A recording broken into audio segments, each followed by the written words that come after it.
ভিগার্ডেন্সা নুন স্কুলের বসুন্ধরা শাখার এক ছাত্রীকে ধর্ষণের মামলায় শিক্ষক পরিমল জয়ধরকে যাবজ্জীবন কারাদণ্ড দিয়েছে আদালত।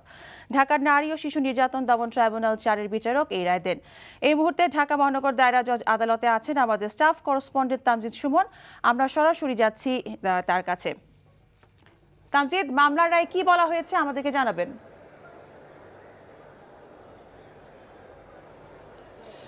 মিতা খুব অল্প কিছুক্ষণ আগেই এই মামলার রায় দিয়েছে। এখানে পরিমল জয়ধরকে যাবজ্জীবন সশ্রম কারাদণ্ড দেওয়া হয়েছে এবং আমরা যে তথ্য পেয়েছি পাশাপাশি তাকে কিন্তু 50,000 টাকা জরিমানা করা হয়েছে, অনাদায়ে আরও 6 মাস কারাভোগ করতে হবে তাকে।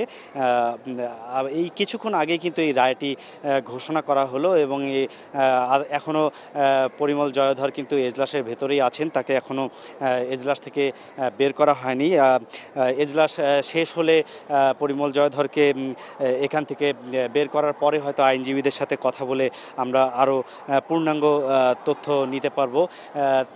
আপনি জানেন তার বিরুদ্ধে স্কুল ছাত্রী ধর্ষণের অভিযোগ ছিল এবং এই অভিযোগের ভিত্তিতে 2011 সালের 5 জুলাই তার বিরুদ্ধে একটি মামলা দায়ের করা হয় এবং ওই মামলা দায়েরের পরের দিন অর্থাৎ 2011 সালের 6 জুলাই কিন্তু তাকে কেরানীগঞ্জে একটি বাসা থেকে গ্রেপ্তার করা হয়। এরপর থেকেই তিনি গ্রেপ্তার অবস্থায় ছিলেন এবং আজকে পূর্বের নির্ধারিত দিন অনুযায়ী কিন্তু আজকের এই রায় দেওয়া হলো। এখন আমরা রায়ের ঘোষণা শুনেছি, কিন্তু রায়ের পরবর্তীতে এখন আইনজীবীরা আদালত থেকে বের হয়ে আসলে আমরা পরবর্তীতে বিস্তারিত তথ্য দিতে পারবো। মিতা। জি তামজিদ, আপনাকে ধন্যবাদ।